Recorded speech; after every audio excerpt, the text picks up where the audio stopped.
Hola, espero que estén bien. Bienvenidos a mi blog Opiniones Calidad de Exportación, en su segundo aniversario.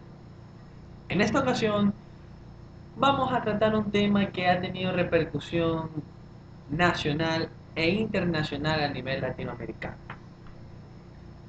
Un tema jurídico, un tema político, el cual es la propuesta propugnada por Ecuador y sus aliados para reformar el sistema interamericano de protección de derechos humanos. Vamos a tratar de dar un breve resumen, algunos puntos, conceptualizarlos y una opinión al final. Dejando estas interrogantes, ¿será que el sistema interamericano de protección necesita una reforma, que Ecuador está diciendo la verdad? ¿O es simplemente porque lo están dando y dando a los gobiernos progresistas y es un brazo armado del imperialismo? Hay que darle como bombo en fiesta. Veremos. La Comisión y la Corte Interamericana de Derechos Humanos forman parte del llamado Sistema Interamericano de Protección de Derechos Humanos, que están tutelados por el Pacto de San José, que es un tratado internacional en que se crea la Corte Interamericana de Derechos Humanos, un organismo judicial encargado de juzgar las violaciones a los derechos humanos de los individuos de los individuos, personas naturales o colectivos. Colectivos refiriéndonos a comunidades, pueblos y nacionalidades. Las personas jurídicas como tal no pueden ir ante este sistema. Por acciones u omisiones del Estado. ¿Por qué el Estado? Porque el Estado, ahora en la concepción constitucional, es garantista del respeto y protección de los derechos humanos. Derechos, ¿por qué humanos? Porque son inherentes a la persona. Son parte de su dignidad, de su esencia de persona, que están supra cualquier normativización en el ordenamiento jurídico. ¿Qué quiero decir? El derecho a la vida. El derecho a la vida es un derecho humano que no tiene que estar plasmado en un documento para que las personas tengan derecho a la vida. Típico ejemplo. Entre los que podemos nombrar: derecho a la vida, derecho a la libertad personal, derecho a la dignidad, derecho a la integridad física y psicológica, derecho a la salud, a la educación, acceso al trabajo, libertad de asociación, de reunión, a las garantías judiciales, al debido proceso judicial. Esos son los principales derechos que se protegen en el Pacto de San José. Derechos fundamentales, derechos humanos. ¿En qué marco se dio esto? Análisis histórico. En la época de los 60 y 70, Latinoamérica estaba gobernada por regímenes de facto, dictaduras civiles o militares, que muchos de sus miembros educados en la Escuela de las Américas, otrora campo de entrenamiento de los Estados Unidos para militares torturadores, con tendencia anticomunista, antiteología de la liberación, impusieron mano dura en sus países.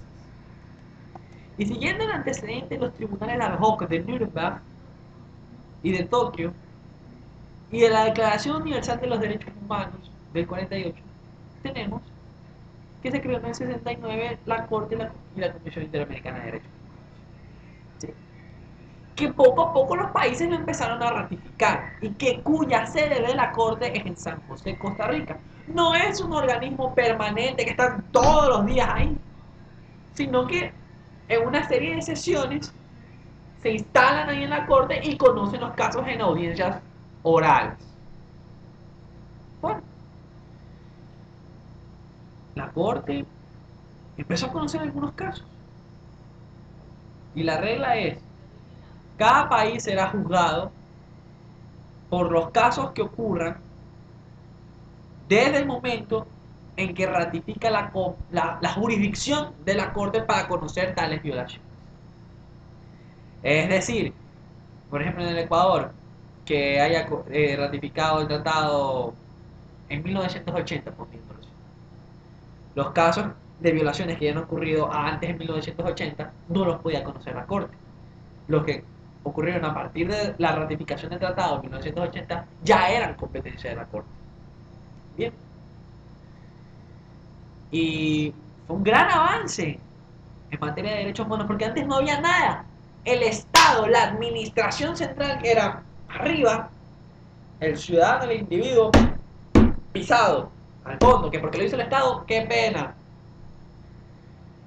Y juzgaron muchos casos de Palacio, en Argentina, también tenemos varios Saltos en Perú, tenemos Hellman en Uruguay, tenemos Hoyburú en Paraguay, Suárez Rosero en Ecuador, eh, tenemos también Última Tentación de Cristo contra Chile, en algunos casos también, Cabrera Montiel, Apix Barbera, en muchos casos, en que se demostró la violación de los derechos humanos, tanto en los procesos judiciales como en el derecho a la vida, el derecho a la integridad y el derecho a la libertad.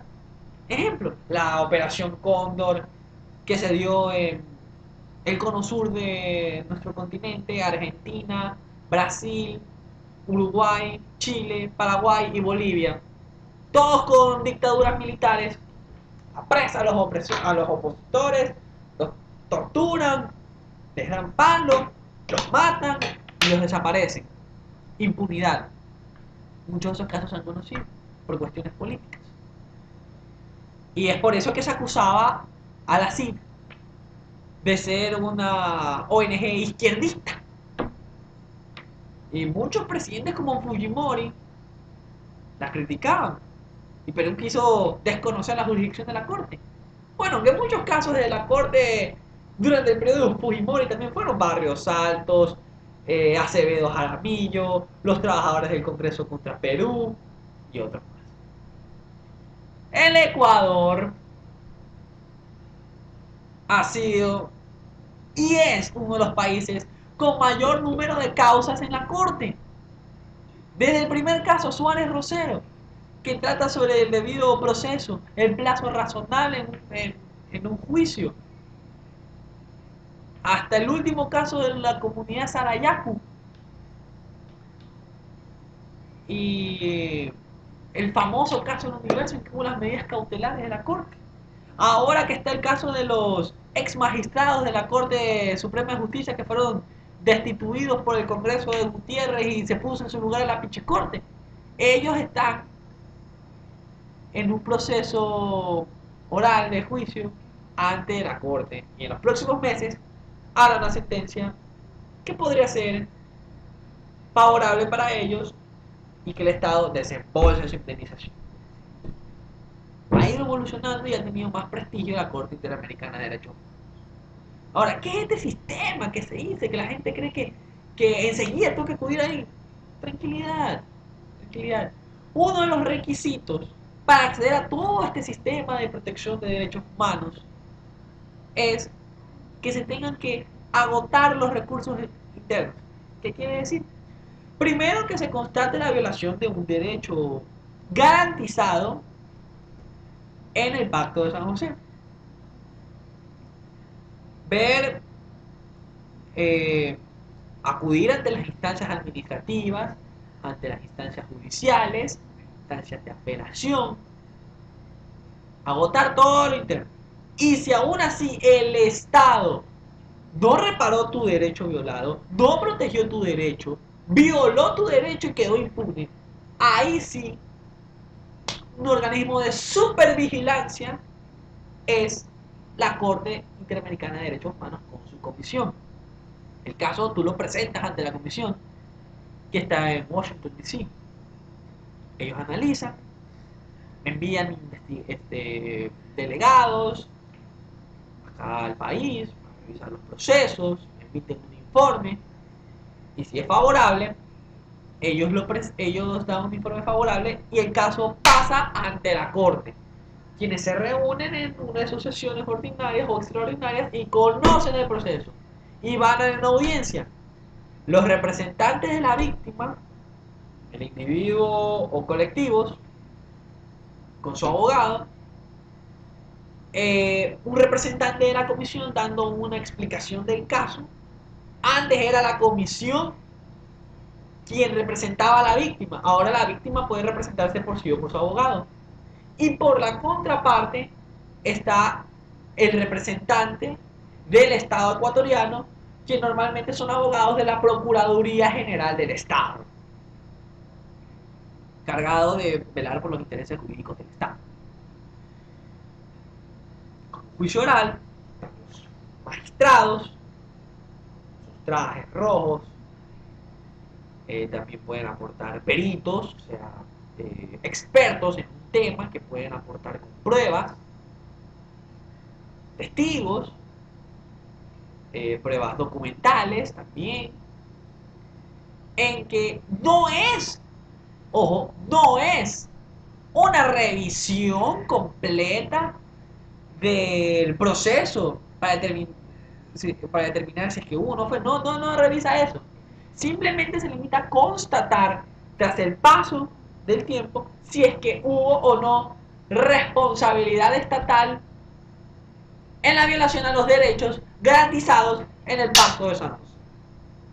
Es por eso que estas instancias internacionales, primero agotando las nacionales y luego todo este proceso demora años, promedio 4 o 5 años o más, promedio 4 o 5 años o más, que finalmente se llega a una sentencia, la sentencia que dice: el Estado ecuatoriano incurrió en responsabilidad internacional, se lo condena por la violación u omisión de los artículos tal y tal y tal.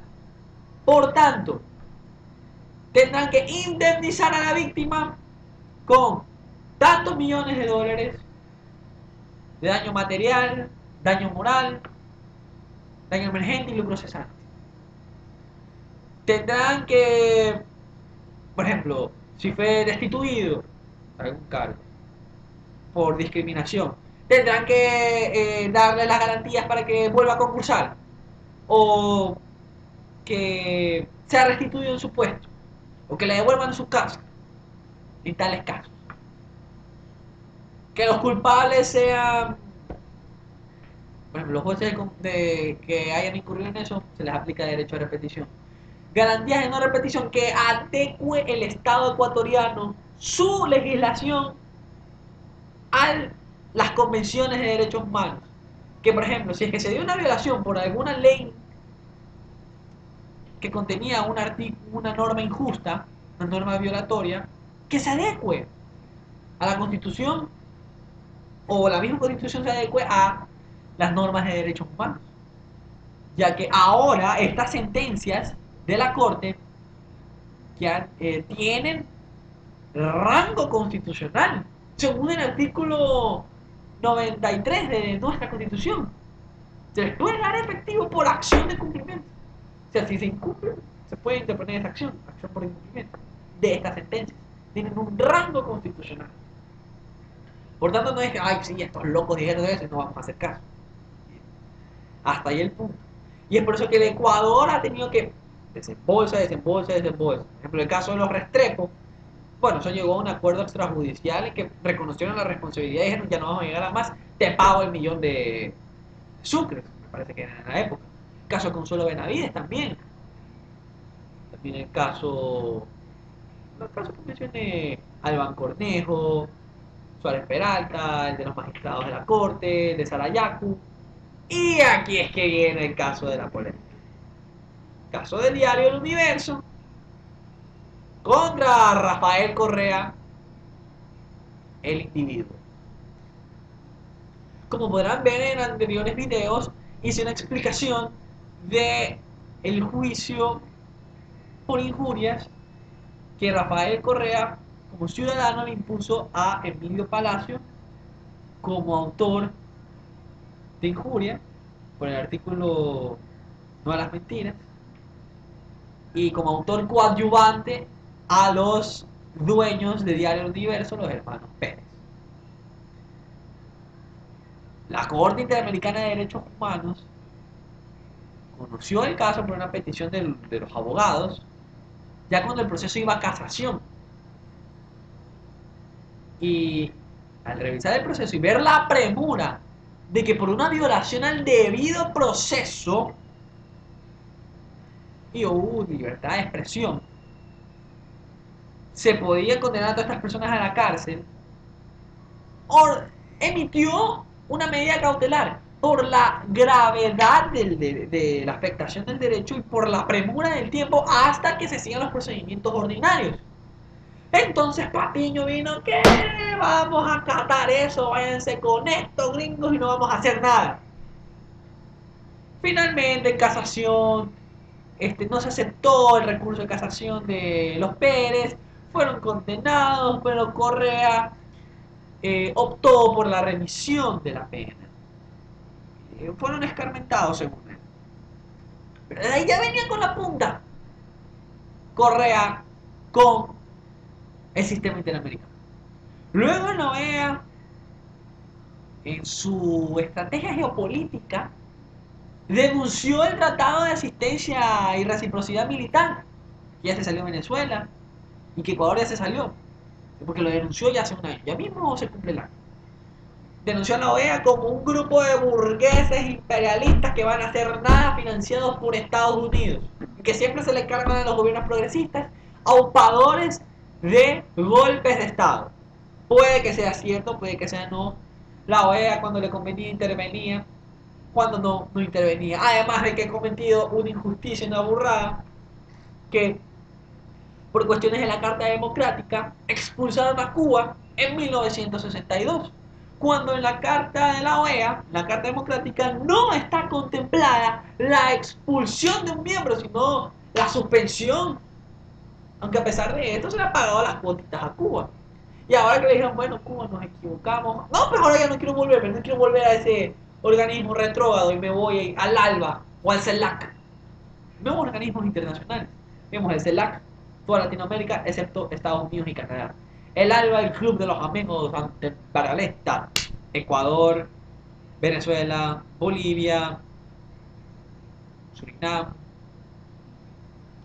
Belice, Honduras, Nicaragua, puede irse incrementando. Entonces, en base a todo esto, atacan a la Corte. Y lo hacen bajo dos argumentos. Uno, tiene que eliminarse la Comisión Interamericana de Derechos Humanos, que no sirve para nada, que porque tiene que estar en Washington, que porque tiene que estar financiada la Relatoría de la Libertad de Expresión más que las otras relatorías. Estas relatorías emiten informes sobre el cumplimiento de sentencias, de cómo van los casos, cómo se cumple y se garantiza tal derecho. Hay relatorías para tales derechos, para los derechos de los discapacitados, para la libertad de expresión, para el derecho a la salud, entre algunos. Sí, que es verdad que la Relatoría de la Libertad de Expresión, por la magnitud mediática, tiene un mayor financiamiento que otros. Bueno, sí, es para considerar que debería haber equiparamiento. Sí, que la comisión estudia el caso y que es un filtro, es verdad. Bajo ese punto es dable la existencia de la comisión como un filtro para que llegue al caso. Aunque es un trámite engorroso, un trámite que demora años, y eso es lo que se debería agilizar en el procedimiento. Perfecto, hasta ahí perfecto la reforma. Sí, que está en Estados Unidos. Puede ser discutible que Estados Unidos, irónicamente, habla de la paz y la democracia y no ha ratificado muchos instrumentos de derechos humanos. Sí, al igual que China, al igual que Rusia. Así que esto no es cuestión de capitalismo o comunismo. Y otro intento de reforma es estas medidas cautelares que dice que atentan contra la soberanía estatal y el principio de dignidad nacional. Cuando señor Patiño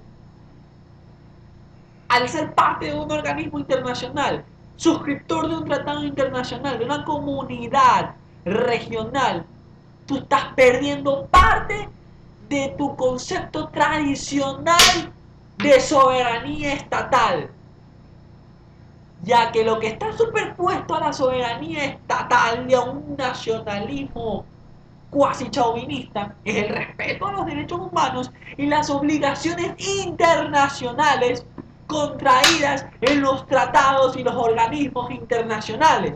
Entonces, si no estás dispuesto a cumplir con las obligaciones internacionales porque no te gustan, porque tienen una ideología diferente, en vez de porque los consideres injustos, salte pues entonces, pues, no reclames. Pero aquí viene impulsando con este intento de reforma. Que sí, que la OEA necesita un intento de reforma, es cierto. La OEA ha perdido ese poder coercitivo. Se ha visto desprestigiado por aupar algunos golpes de Estado, por hacer mutis ante otros golpes de Estado. Es verdad. Diremos, la CELAC es la solución, el ALBA es la solución, Mercosur es la solución, UNASUR es la solución. Hay una diversificación de organismos internacionales. Yo creo que algunos de ellos se deberían de eliminar. Por ejemplo, UNASUR me parece muy bien que se mantenga.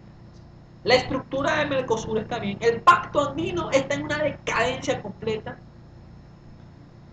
UNASUR es un proyecto que hay que considerar. Entonces, si existe UNASUR, yo creo que no, como que el ALBA está de más. Y si está la CELAC, ¿por qué está la OEA? Y si está la OEA, ¿por qué está la CELAC? Concordancia. Pluralidad de organismos internacionales, vemos a cuál vamos, a cuál hacemos caso. A todos sí, pero ¿cuál? Entonces, sobre las medidas cautelares, estas medidas cautelares que las había mencionado, quieren reformarlas y decir, como en el Pacto de San José, el instrumento principal que los países ratificaron, no se incluyó la capacidad de la Comisión para dar medidas cautelares, ¿cierto? Que vía reglamento, que es un instrumento jurídico inferior, se le dio esa facultad cuando en un reglamento no se pueden insertar facultades que no están previstas en, en lo que reglamenta. Entonces ahí como que se les pasó por alto y tuvieron que haber reformado el pacto de San José, decir, bueno, se le da la facultad prevista en el reglamento a la comisión para que emita medidas cautelares en tales y tales casos, sino que durante años lo dejaron bajo el tapete vía reglamento. Eso es válido. Se tiene que reformar esto, pero tampoco decir eliminémoslo. No, porque nos conviene. No nos conviene. He ahí otro punto. Y el argumento también del canciller Patiño que decir que no, que ahora la CID, el sistema interamericano, es un brazo ejecutor del imperialismo y que solo se le carga a los gobiernos progresistas, es una falacia. Porque como dije en mi resumen histórico, se acusó al sistema interamericano de ser izquierdista. Pinochet, Fujimori, Menem, lo acusaron de izquierdista. Y ahora, 15 años después, 15, 20 años después, lo acusan de ser derechista. Cuando el sistema ha sido el mismo. Caduco para algunos, pero ha sido el mismo. Y se ha protegido los derechos humanos, porque sí tiene sus méritos.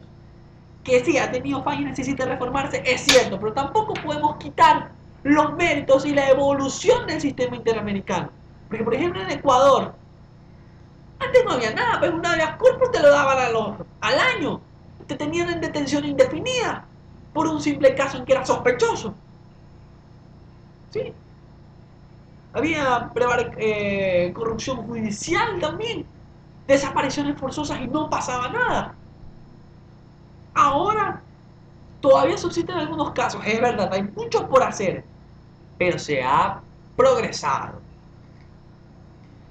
Y dejo para la reflexión lo que dijo el canciller, digo, el representante uruguayo ante la OEA durante la sesión extraordinaria. Sí, es verdad. Estamos de acuerdo en que se necesita una reforma. pero no como la propugna el canciller Patiño, porque esto ya no es cuestión política, esto no es cuestión que darle como bombo en fiesta porque cegados ideológicamente. Es por esta suspicacia política que en la declaración de Guayaquil, que se reunieron aquí los representantes de los países miembros de la CIN, estuvieron de acuerdo en muchos puntos, pero no ratificaron el documento totalmente. Además, otra propuesta de Patiño que decía, bueno, los estados son los que tienen que financiar esto porque como financian las relatorías y la comisión, los grandes capitales de las ONGs golpistas, ellos controlan, así que nosotros vamos a poner la plata para nosotros controlar. Falacia. O sea, no por el hecho de tú poner la plata quieres decir que tú vas a estar inocente en todos los casos. Uno. Dos, si el Estado cumple con sus obligaciones internacionales, el que nada debe, nada teme. Dos. Tres, si es que te juzgan, son por casos que pasaron antes de tu gobierno. En el Ecuador será ya el caso de los magistrados de la Corte, antes de tu gobierno, Patiño. ¿Ya? Reitero, que el intento de reforma es positivo, es plausible y lo aplaudo. Pero si es que hay un trasfondo político de querer dar un viraje al tablero político internacional y convertir a la CIP de un organismo dependiente de la OEA y sus aliados a un organismo dependiente del ALBA y sus aliados, eso no es estable. Estaremos cayendo en lo mismo, un cambio del dueño del circo. Cuando lo principal es la reforma para potenciar el respeto a los derechos humanos. Conclusiones. Esperemos, el tema está en stand-by. Se ratificaron algunas propuestas de reforma que se las va a tratar en otra sesión, pero no volver a discutir sobre los mismos puntos. Patiño lo considera una victoria, otros también lo consideran una victoria.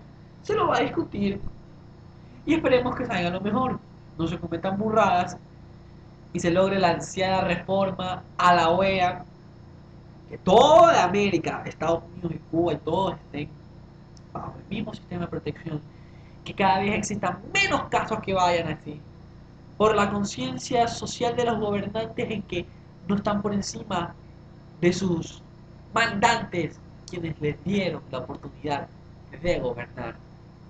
O si la violación fue en particular, dar todas las garantías para que se repare el derecho y no acudir a instancias internacionales. Bueno, espero que les haya gustado. Cualquier comentario o sugerencia pueden hacer llegar con moderación, con altura. Saludos a mis queridos amigos de la promoción 60 informática, mis queridos amigos los engreídos del tío Juve, los engreídos del tío Juve. También a mi familia, también muchas gracias por todo, mamita, mi abuelita, a Calviño, a, también a mi amiga, hay más por ahí, a los amigos y a toda la fanaticada. Nos veremos en otra versión más de opiniones calidad de exportación. Muchas gracias.